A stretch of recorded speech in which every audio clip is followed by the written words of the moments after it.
नमस्कार, भारत अपडेट देख रहे हैं आप। मैं हूं आपके साथ सपना दीपक। मदेशिया बुलेटिन का आगाज करेंगे बड़ी खबर के साथ और बड़ी खबर दिल्ली से, जहां बीजेपी की नई टीम का ऐलान हो गया है। बीजेपी राष्ट्रीय कमेटी की लिस्ट जारी हो चुकी है। नितिन नवीन की नई टीम की घोषणा हो चुकी है। बीएल संतोष राष्ट्रीय महामंत्री बने हैं। वसुंधरा राजे राम माधव बने उपाध्यक्ष। स्मृति ईरानी बनी हुई है राष्ट्रीय महासचिव। ये बड़ी खबर आपको बता रहे हैं, जहां नितिन नवीन की नई टीम की घोषणा हो चुकी है। और इस बीच बीएल संतोष को राष्ट्रीय महामंत्री बनाया गया है। वसुंधरा राजे राम माधव उपाध्यक्ष बने हुए हैं। इसके साथ ही स्मृति ईरानी को राष्ट्रीय महासचिव बनाया गया है और लिस्ट सामने आ चुकी है। ये बड़ी खबर आप तक साझा कर रहे हैं दिल्ली से, जहां आपको बता दें बीजेपी की नई टीम का ऐलान हो गया है। बीजेपी राष्ट्रीय कमेटी की लिस्ट जारी हो चुकी है। ये बड़ी खबर आपको बता रहे हैं, जहां अलग अलग जिम्मेदारियों को निभाते हुए नजर आएंगे। और देखिए लिस्ट आपकी टीवी स्क्रीन पर, जहां लिस्ट जारी हो चुकी है।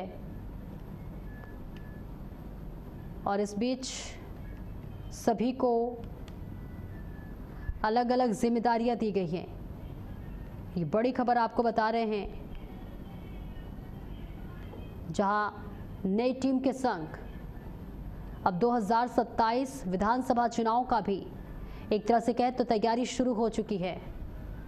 ये बड़ी खबर आपको बता रहे हैं, जहां दिल्ली की नई टीम का ऐलान हो गया है। बीजेपी राष्ट्रीय कमेटी की लिस्ट जारी हो चुकी है। नितिन नवीन की नई टीम की घोषणा हो चुकी है। बीएल संतोष राष्ट्रीय महामंत्री बने हैं। वसुंधरा राजे राम माधव उपाध्यक्ष बने हैं। स्मृति ईरानी को भी बड़ी और नई जिम्मेदारी दी गई है। ये बड़ी और अहम जानकारी आप तक साझा कर रहे हैं, जहां भारतीय जनता पार्टी के राष्ट्रीय अध्यक्ष नितिन नवीन की नई टीम का ऐलान हो चुका है। इस टीम में कई दिग्गज नेताओं को शामिल किया गया है। राजधानी दिल्ली से देखें तो कुल 10 नाम हैं। इनमें राम माधव, बीएल संतोष, सुनील बंसल और संदीप पाठक जैसे दिग्गज नेता शामिल हैं। तो बड़ी जानकारी आप तक साझा करें और लिस्ट आपके टीवी स्क्रीन पर, जहां पर अलग अलग नेताओं को अलग अलग जिम्मेदारी गई है। दिल्ली से ही 10 नाम इसमें शामिल हैं। जहां देखिए ग्राफिक्स के जरिए आपको बता रहे, राष्ट्रीय कमेटी में 13 उपाध्यक्ष बनाए गए हैं। इसके साथ ही कमेटी में 8 राष्ट्रीय महामंत्री बनाए गए हैं। और इसके साथ ही नई जिम्मेदारियों को अब निभाते हुए नजर आएंगे ये दिग्गज। संगठन में 16 राष्ट्रीय मंत्री बनाए गए हैं। तो बीजेपी की नई टीम का ऐलान हो चुका है। सभी अपनी अपनी जिम्मेदारियों को निभाते हुए नजर आएंगे। एक राष्ट्रीय कोषाध्यक्ष भी बनाया गया है और एक राष्ट्रीय सह कोषाध्यक्ष भी बनाया गया है। ये बड़ी जानकारी आप तक साझा कर रहे हैं, जहां 4 मीडिया प्रभारी भी बनाए गए हैं और इसके साथ ही 5 सोशल मीडिया प्रभारी भी बना है। तो बीजेपी की नई टीम का ऐलान हो गया है। 2027 विधानसभा चुनाव के मद्देनजर भी देखें तो बेहद महत्वपूर्ण ये तमाम जो नाम इसमें शामिल है वो बताए जा रहे हैं। जहां बीएल संतोष को महामंत्री बनाया गया है। इसके साथ ही विनोद तावड़े को महामंत्री की जिम्मेदारी दी गई है। स्मृति ईरानी को महासचिव बनाया गया और साथ ही वसुंधरा राजे को और राम माधव को भी यहाँ पर नई जिम्मेदारी दी गई है। साथ ही उपाध्यक्ष बनाए गए हैं वसुंधरा राजे को। और अब देखिए अपनी बड़ी जिम्मेदारियों को निभाते हुए नजर आएंगे। दिल्ली से ही इसमें 10 नाम शामिल है। 2027 विधानसभा चुनाव के मद्देनजर बेहद महत्वपूर्ण बताए जा रहे हैं ये तमाम नाम, जहां बड़ी जिम्मेदारी को निभाते हुए नजर आएंगे। ग्राफिक्स के जरिए आपके टीवी स्क्रीन पर तमाम वो नाम आपसे साझा कर रहे हैं जो नितिन नवीन की नई टीम में शामिल है। और देखिए ये लिस्ट भी सामने आ चुकी है, जहाँ नितिन नवीन की नई टीम का ऐलान हो चुका है। अलग अलग दिग्गजों को अलग अलग जिम्मेदारियां दी गई हैं और इसके साथ ही अब इन जिम्मेदारियों को निभाते हुए नजर आएंगे।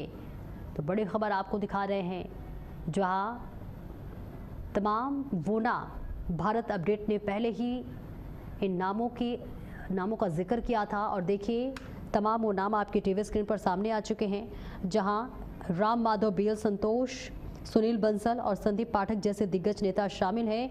इन नेताओं को राष्ट्रीय उपाध्यक्ष, राष्ट्रीय महासचिव जैसे पद मिले हैं। तो लिस्ट भी आपके सामने है, जहां नितिन नवीन की नई टीम बनी टीम में राष्ट्रीय उपाध्यक्ष से लेकर मीडिया और सोशल मीडिया सलाहकार तक के पद दिए गए हैं। और इसके साथ ही आम आदमी पार्टी छोड़कर भाजपा का दामन थामने वाले नेता संदीप पाठक को भी बड़ी जिम्मेदारी यहां पर दी गई है। तमाम वो नाम आपकी टीवी स्क्रीन पर संगठन में 16 राष्ट्रीय मंत्री बनाए गए हैं और इसके साथ ही एक राष्ट्रीय कोषाध्यक्ष भी बनाया गया है। तो राम माधव को राष्ट्रीय उपाध्यक्ष बनाया गया है, बीएल संतोष को राष्ट्रीय महामंत्री बनाया गया है, सुनील बंसल को राष्ट्रीय महामंत्री बनाया गया और साथ ही संदीप पाठक स्वदेश सिंह को राष्ट्रीय मंत्री बनाया गया है। मीडिया सह संयोजक प्रदीप भंडारी और सिद्धार्थ यादव को बनाया गया है। सोशल मीडिया सह संयोजक शिवानंद द्विवेदी को बनाया गया है। और ऐसे में ये तमाम नाम आपकी टीवी स्क्रीन पर साझा कर रहे हैं, जहां भारतीय जनता पार्टी के राष्ट्रीय अध्यक्ष नितिन नवीन की नई टीम का ऐलान हो गया है और इस टीम में कई दिग्गज नेताओं को शामिल किया गया है। राजधानी दिल्ली में ही देखें तो 10 दिग्गजों का नाम शामिल है। तो तस्वीर भी आप तक साझा कर रहे हैं, जहां अब अपनी जिम्मेदारियों को निभाते हुए नजर आएंगे। तो देखिए, नई टीम का ऐलान हो गया है, लिस्ट भी जारी हो चुकी है और दिल्ली से ये बड़ी जानकारी आप तक साझा कर रहे हैं, जहां बीजेपी की नई टीम का ऐलान हो गया है। बीजेपी राष्ट्रीय कमेटी की लिस्ट जारी हो चुकी है। नितिन नवीन की नई टीम की घोषणा हो चुकी है। बीएल संतोष को राष्ट्रीय महामंत्री बनाया गया है। साथ ही वसुंधरा राजे और राम माधव को उपाध्यक्ष बनाया गया। स्मृति ईरानी भी राष्ट्रीय महासचिव की जिम्मेदारी को निभाते हुए नजर आएंगी। 10 नाम दिल्ली से ही इसमें शामिल है। 2027 विधानसभा चुनाव के मद्देनजर भी ये बेहद महत्वपूर्ण बताया जा रहा है। बीएल संतोष को महामंत्री बनाया गया और इसके साथ ही साथ तमाम नाम आपके टीवी स्क्रीन पर साझा कर रहे हैं। वसुंधरा राजे, राम माधव को उपाध्यक्ष की जिम्मेदारी दी गई है, जिसका निर्वहन करते हुए आने वाले समय में वो नजर आएंगे। और साथ ही ये तस्वीर भी आपके साथ साझा कर रहे हैं, जहां बीजेपी की नई टीम का ऐलान हो चुका है, लिस्ट भी सामने आ चुकी है और साथ ही राष्ट्रीय कमेटी में 13 उपाध्यक्ष बनाए गए हैं और इसके साथ ही कमेटी के 8 राष्ट्रीय महामंत्री बनाए गए हैं। और इस बीच आपको बताते चले, तमाम वो दिग्गज नेताओं, जो दिल्ली से ही 10 ऐसे दिग्गज नेता हैं जिनके नाम इस लिस्ट में शामिल है। संगठन में 16 राष्ट्रीय मंत्री बनाए गए और इसके साथ ही एक राष्ट्रीय कोषाध्यक्ष भी बनाया गया है। और आशुतोष मिश्रा ज्यादा जानकारी के साथ हमारे साथ जुड़ रहे हैं। आशुतोष, देखिए, पहले ही भारत अपडेट ने इन तमाम नामों पर मुहर लगा दी थी, क्या कुछ अपडेट है आपके पास? आने से पहले ही भारत अपडेट ने दावा किया था कि यूपी से 7 नामों का ऐलान होगा। हरीश द्विवेदी, भोला सिंह, स्मृति ईरानी और तारिक मंसूर। आपने देखा हूबहू वही सूची निकल के आई है, लेकिन सबसे बड़ा नाम जो इस समय चर्चा में बना हुआ है, भारतीय जनता पार्टी के राष्ट्रीय अध्यक्ष नितिन नवीन की नई टीम में उत्तर प्रदेश में एक मुस्लिम नेता को जगह मिली है। नवीन की इस टीम में प्रोफेसर तारिक मंसूर का नाम है। वह उत्तर प्रदेश के विधान परिषद के सदस्य भी हैं और ओबीसी वर्ग से आने वाले तारिक मंसूर अलीगढ़ मुस्लिम यूनिवर्सिटी के बीसी भी रह चुके हैं। इससे पहले तारिक जवाहरलाल नेहरू मेडिकल कॉलेज और हॉस्पिटल के प्रिंसिपल के तौर पर भी अपनी सेवाएं दे चुके हैं। लेकिन सबसे बड़ी बात यह है कि आखिरकार तारिक मंसूर की जरूरत क्या पड़ गई उत्तर प्रदेश रहने की? क्या वो बड़ा मुस्लिम चेहरा है? इसलिए इस बात को बहुत गहराई से समझना होगा। तारिक मंसूर को देने के मायने केवल मुस्लिम होने तक सीमित नहीं है, बल्कि वह ओबीसी नेताओं में से एक हैं और बीजेपी अपने इस फैसले के जरिए ओबीसी मुस्लिमों को अपनी ओर लाने की जुगत में लग गई है। तारिक मंसूर साल 2023 से भारतीय जनता पार्टी के सदस्य हैं और अप्रैल 2023 में एएमयू के बीसी का कार्यकाल खत्म होने के बाद वह बीजेपी के सदस्य बने थे। इसके अलावा यूपी के कुंवर बाशित अली को भी बीजेपी में जिम्मेदारी दी गई है। उन्हें अल्पसंख्यक मोर्चे का राष्ट्रीय अध्यक्ष बनाया गया है। तो आप समझ सकते हैं कि यूपी में बड़ी जीत के लिए बीजेपी के पक्ष में अगर मुस्लिमों का बड़ा वर्ग साथ आ जाए तो वह पार्टी के लिए न सिर्फ फायदे का सौदा होगा, बल्कि समाजवादी पार्टी, कांग्रेस और बसपा का भी ठीक ठाक नुकसान करेगा। कई मौकों पर बीजेपी नेताओं ने यह बात कही है कि अगर सरकारी योजनाओं का क्रियान्वयन धर्म या जाति देखकर नहीं किया जाता, सरकार सबका साथ सबके विकास की बात करती है। आप इस महत्वपूर्ण जानकारी के लिए आप बने रहे हमारे साथ। एक बड़ी खबर दर्शकों तक पहुंचाते, इस वक्त की बड़ी और अहम खबर सामने आ रही है। बड़ी जानकारी आप तक साझा कर रहे हैं और ये बड़ी खबर आपको बता दें, जहां नितिन नवीन की नई टीम को पीएम ने बधाई दी है। ये बड़ी खबर आप तक साझा कर रहे हैं। जहां प्रधानमंत्री नरेंद्र मोदी ने पोस्ट साझा कर बहुत बहुत बधाई और शुभकामनाएं दी है। नई टीम ऊर्जा और अनुभव का संगम है, ये बड़ी खबर आपको बता रहे हैं। जहां प्रधानमंत्री नरेंद्र मोदी ने नई टीम के ऐलान के बाद से ये बधाई दी है। नितिन नवीन की टीम को पीएम मोदी ने बधाई दी है। पीएम मोदी ने पोस्ट साझा कर बधाई दी है और साथ ही तमाम बातों का जिक्र करते हुए नजर आए। और देखिए, ये बड़ी जानकारी आप तक साझा कर रहे हैं, जहां नितिन नवीन की नई टीम को प्रधानमंत्री नरेंद्र मोदी ने बधाई दी है। पीएम मोदी ने पोस्ट कर बधाई दी और साथ ही साथ प्रधानमंत्री ने कहा कि नई टीम ऊर्जा और अनुभव का संगम है। और ये प्रधानमंत्री नरेंद्र मोदी का पोस्ट आप तक साझा कर रहे हैं। वापस से आपका रुख करूंगी आशुतोष। देखिए, प्रधानमंत्री नरेंद्र मोदी ने भी अब पोस्ट साझा कर नई टीम ऐलान के बाद से बहुत बहुत बधाई और शुभकामनाएं दी है। रूप से ये भारतीय जनता पार्टी के लिए आज बड़ा दिन है। जिस तरीके से नितिन नवीन को राष्ट्रीय अध्यक्ष बनाने के बाद कहीं न कहीं ये अटकलें लगाई जा रही थी कि आखिरकार उनकी नई टीम कैसे होगी, और आज जब उसकी घोषणा हुई तो स्वाभाविक है कि देश के प्रधानमंत्री हैं, भारतीय जनता पार्टी का नेतृत्व करते हैं, तो ऐसे में बधाई देना तो स्वाभाविक है। और उन्होंने इसी नाते सभी पदाधिकारियों को बधाई दी है। मैं फिर वापस आता हूँ उसी बात पर कि क्यों मुस्लिम चेहरों को इन लोगों ने लिया। इसके अलावा अगर आप बात करेंगे, ब्राह्मण चेहरों को भी इन्होंने तरजीह दी है। इस बार जो हरीश द्विवेदी हैं, पूर्व सांसद हैं, इनको राष्ट्रीय महामंत्री बनाया है, यानी कि ब्राह्मण चेहरे को भी यूपी से एडजस्ट किया गया है। भोला सिंह है जो बुलंदशहर से हैं, उनको वो एससी वर्ग से आते हैं। आप देखेंगे सूची में, चूंकि आने वाले समय में 2027 में उत्तर प्रदेश के अंदर विधानसभा चुनाव है, और ऐसे में कैसे जातीय समीकरण को साधा जाए उस पर फोकस किया गया है। और उसको बैलेंस बनाने के लिए इस तरह की सूची आपको देखने को मिल रही है। लगातार ये अटकलें लगाई जा रही हैं। जो विपक्ष है वो पीडीए की बात कर रहा है, कभी पंडित पीछे पिछड़ा करता है तो कभी पीछे पंडित करता है, समझ नहीं आता उन लोगों को क्या करें। उसका ये जवाब दिया गया है। ये जातियों के हिसाब से, जाति समीकरण के हिसाब से जो लोगों को एडजस्ट किया गया है सूची में उत्तर प्रदेश के चुनाव से पहले, वो कहीं ना कहीं एक संदेश देने की कोशिश की गई है। आप देखेंगे थोड़ी देर पहले मुख्यमंत्री योगी आदित्यनाथ ने भी सभी पदाधिकारियों को बधाई दी। इसके अलावा तरह तरह के लोग अपने अपने ट्विटर हैंडल से बधाई दे रहे हैं, जो बड़े बड़े नेता हैं। इस बार की जो सूची में उत्तर प्रदेश के लोगों को शामिल किया गया, स्मृति ईरानी को भी संगठन में जगह दी गई है।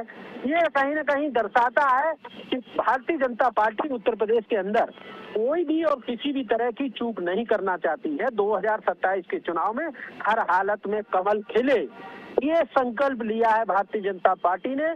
कैसे विपक्ष के पीढ़ियों को पछाड़ा जाए, कौन सा दाव चला जाए, वो आप देखेंगे। ये सियासी दाव सूची के माध्यम से चल दिया गया है। जी, ऐलान के बाद से तमाम इसमें वो नाम शामिल है, कई ऐसे नए नाम हैं जो इसमें शामिल है, कई पुराने नाम इसमें शामिल है, जिसे देखकर ज़रूर ये कहा जा सकता है कि एक तरह से भारतीय जनता पार्टी ने तमाम उन पुराने चेहरे और नए चेहरों के बीच संतुलन बनाने की पूरी कोशिश की। बहुत बहुत शुक्रिया आशुतोष आपका इस महत्वपूर्ण जानकारी के लिए। और चलिए, बड़ी खबर आपको बता दें, रामधन गबन मामले में सुप्रीम कोर्ट में सुनवाई हुई है। कोर्ट की निगरानी में एसआईटी जांच की मांग पर सुनवाई हुई है। स्टेटस रिपोर्ट सार्वजनिक करने की मांग ठुकराई गई। एसआईटी स्टेटस रिपोर्ट सीलबंद लिफाफे में जमा करे, सुप्रीम कोर्ट का ये बड़ा आदेश। ये बड़ी खबर आप तक साझा कर रहे हैं, जहां एसआईटी स्टेटस रिपोर्ट सीलबंद लिफाफे में जमा करे। रामधन गबन मामले में सुप्रीम कोर्ट में सुनवाई हुई है। कोर्ट की निगरानी में एसआईटी की जांच की मांग पर सुनवाई हुई है। एसआईटी स्टेटस रिपोर्ट सीलबंद लिफाफे में जमा करे, सुप्रीम कोर्ट का ये बड़ा बयान। ये बड़ी खबर आप तक साझा कर रहे हैं, जहां सुप्रीम कोर्ट में इस पूरे मामले में सुनवाई हुई है। बताते चले, अयोध्या स्थित राम मंदिर चढ़ावा चोरी और गबन मामले में उत्तर प्रदेश सरकार की विशेष जांच टीम यानी कि एसआईटी ने सुप्रीम कोर्ट में सीलबंद लिफाफे में अपनी स्टेटस रिपोर्ट दाखिल की है। और ऐसे में बेहद महत्वपूर्ण आज सुनवाई हुई है, जिसके बाद सुप्रीम कोर्ट का ये बड़ा बयान, जहां एसआईटी स्टेटस रिपोर्ट सीलबंद लिफाफे में जमा करें। और रमन मिश्रा ज्यादा जानकारी के साथ जुड़ रहे हैं। रमन, देखिए, सुप्रीम कोर्ट ने ये बड़ा बयान, जहां एसआईटी स्टेटस रिपोर्ट सीलबंद लिफाफे में जमा करने का आदेश दिया है, क्या कुछ अपडेट है आपके पास? बिल्कुल, आपको बता दें कि जिस तरीके से जो कांग्रेस के सांसद हैं राहुल गांधी और पूर्व राष्ट्रीय अध्यक्ष कांग्रेस राहुल गांधी, उन पर आय से अधिक संपत्ति का मामला इलाहाबाद हाई कोर्ट में चल रहा था, लेकिन अब इसमें सुप्रीम कोर्ट की एंट्री हुई और सुप्रीम कोर्ट ने उन्हें अंतरिम राहत दी है और साथ में एक नोटिस जारी किया इलाहाबाद हाई कोर्ट को आपको, और साथ में ये भी कहा कि सीबीआई या फिर कोई अन्य एजेंसी, चाहे ईडी हो या फिर कोई एजेंसी हो, वो हाई कोर्ट में रिपोर्ट दाखिल नहीं करेगी, बल्कि गोपनीय रूप से जो रिपोर्ट होगी वो सुप्रीम कोर्ट में दाखिल होगी। सुप्रीम कोर्ट की अगली सुनवाई तक इलाहाबाद हाई कोर्ट में सुनवाई टालने का भी निर्देश दिया गया है। राहुल गांधी की तरफ से जो वरिष्ठ अधिवक्ता कपिल सिब्बल पेश हुए थे और उन्होंने राहुल गांधी की तरफ से पक्ष रखा था, जिसमें सुप्रीम कोर्ट ने राहुल गांधी को राहत दी है और इलाहाबाद हाई कोर्ट के को नोटिस जारी किया है कि जब तक अगली सुनवाई सुप्रीम कोर्ट में ना हो तब तक किसी भी प्रकार का इलाहाबाद हाई कोर्ट में ना सुनवाई होनी चाहिए और ना ही जो रिपोर्ट है वो वहां पर पेश होनी चाहिए। अगर रिपोर्ट पेश होने का समय आएगा तो वो रिपोर्ट सीधे सुप्रीम कोर्ट में पेश होगी। तो देखिए, क्या स्टेटस रिपोर्ट में अब तक की जांच और गिरफ्तारियों से जुड़ी कोई जानकारी दी गई है?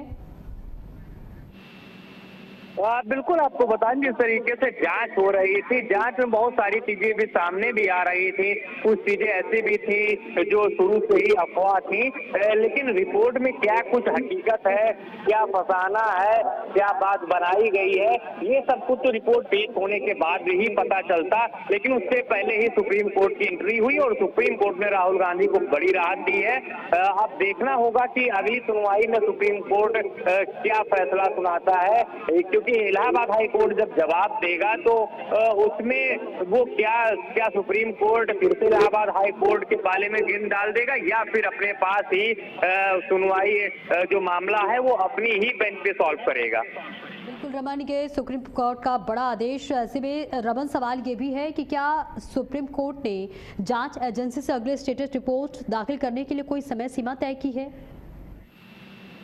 देखिए, अभी समय सीमा तय नहीं हुई है, लेकिन अगली सुनवाई की बात हुई कि उससे पहले अगर इलाहाबाद हाई कोर्ट में जो रिपोर्ट पेश होनी थी वो अब सुप्रीम कोर्ट में पेश की जाएगी और सीबीआई हो या फिर ईडी हो और या फिर किसी भी प्रकार की जो नेशनल एजेंसीज हैं, वो कोई भी अगर जो जिसको भी जांच मिली थी, क्योंकि आय से अधिक संपत्ति मामले में चाहे इनकम टैक्स हो, ईडी हो, सीबीआई हो, कई तरीके की टीमें काम करते हैं, तो उसमें सीधा निर्देश दिया गया कि कोई भी टीम किसी भी तरीके की रिपोर्ट, ना प्रारंभिक रिपोर्ट ना पूरी रिपोर्ट, किसी भी तरीके की रिपोर्ट पेश नहीं करेगी।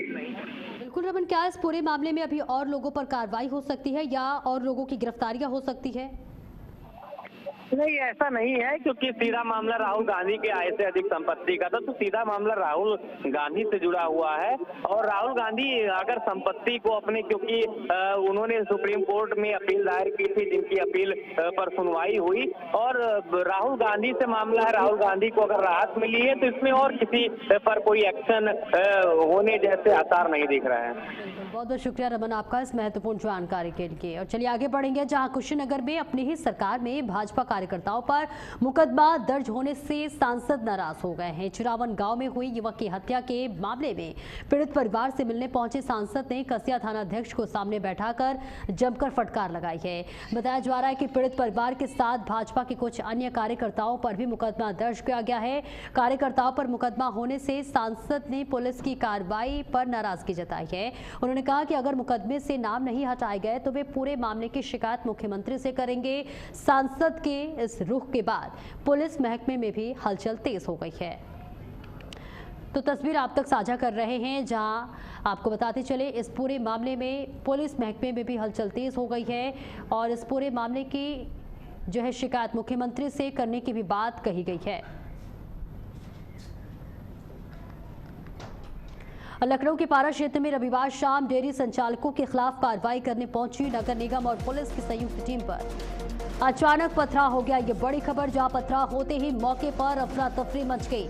इस घटना में एक दारोगा समेत नगर निगम टीम में शामिल कई लोगों के घायल होने की सूचना है। उपद्रवियों ने मौके पर खड़े कई वाहनों में भी तोड़फोड़ की। अचानक हुए हमले के बाद पुलिस और नगर निगम की टीम को पीछे हटना पड़ा।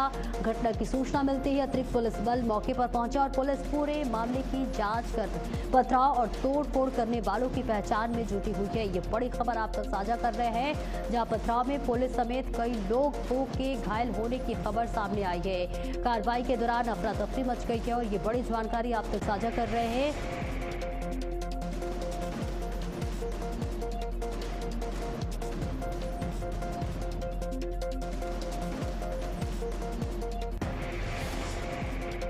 और झांसी के नवाबाद थाना पुलिस ने ऑनलाइन सट्टा खिलाने वाले गिरोह का पर्दाफाश करते हुए 2 आरोपियों को गिरफ्तार कर लिया है। पुलिस के मुताबिक आरोपियों के मोबाइल फोन में ऑनलाइन सट्टे से जुड़े करीब 1 करोड़ रुपए के लेन देन की जानकारी मिली है। भगवंतपुरा से करगुआ जी जाने वाले सीसी रोड पर चेकिंग के दौरान पुलिस ने दोनों को पकड़ा।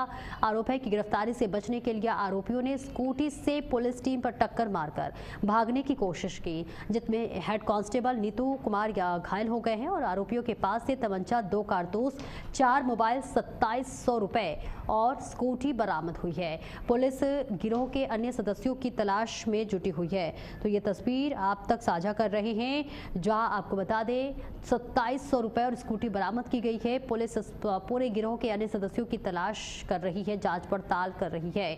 तो सट्टा खिलाने वाले 2 आरोपियों को गिरफ्तार किया गया है। सट्टा आरोपियों ने पुलिस टीम को टक्कर मारी थी, जिसके बाद दोनों को अब गिरफ्तार कर लिया है।